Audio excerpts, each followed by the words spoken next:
Bonjour à tous et bienvenue dans un nouvel épisode d'il y a 100 ans. En 1923, Adolf Hitler était dirigeant du parti nazi depuis maintenant 2 ans.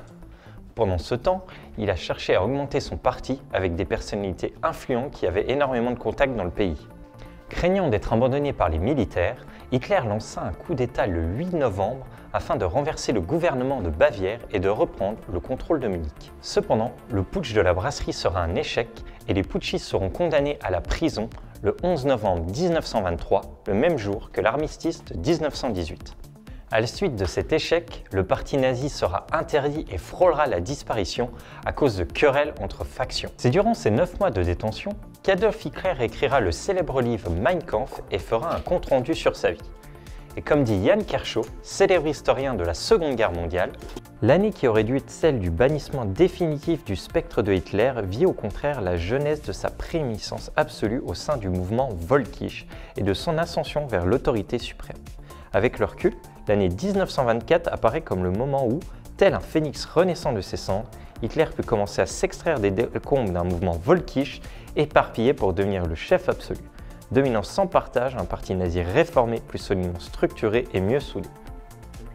Dans une petite campagne italienne, un homme du nom de Pescara fait des prototypes d'hélicoptères.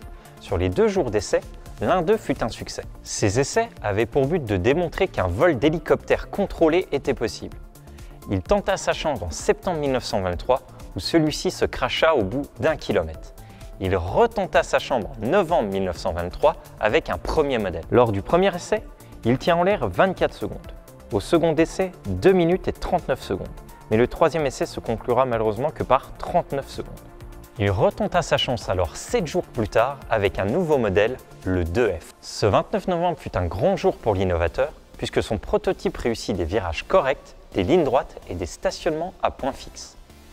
De plus, l'un de ces vols se conclut par une durée de 4 minutes 13, ce qui en fait l'un des plus longs vols de l'époque. C'est ainsi que l'hélicoptère Pescara F2 fut à la base des futurs hélicoptères et permettra ainsi de créer le modèle 4S en 1931, qui fut le premier hélicoptère volant. Le 18 novembre 1923, Alan Barclay Shepard Jr. vit le jour. Astronaute, pilote d'essai, homme d'affaires et aussi membre du programme Mercury de la NASA, il est le premier Américain à avoir voyagé dans l'espace et le 5e à avoir marché sur la Lune en 1971. En effet, le 5 mai 1961, Shepard réalise le premier vol spatial habité à bord de la capsule Freedom 7. Ce vol suborbital a duré environ 15 minutes et a atteint une altitude maximale de 187,5 km. Ancien marine pendant la Seconde Guerre mondiale, il a été choisi pour ce vol inaugural dû à son expérience et son sang-froid pendant la Seconde Guerre mondiale, où il a volé au-dessus du Pacifique et de la Corée. Alan Shepard prit sa retraite de la NASA et de la Marine en 1974 avec le grade de contre-amiral. Reste actif en tant que conférencier et consultant et s'implique dans des entreprises liées à l'aérospatiale. Il décède le 21 juillet 1998 à l'âge de 74 ans des suites d'une leucémie. Mais bon, pourquoi je vous raconte tout ça? C'était il y a 100 ans.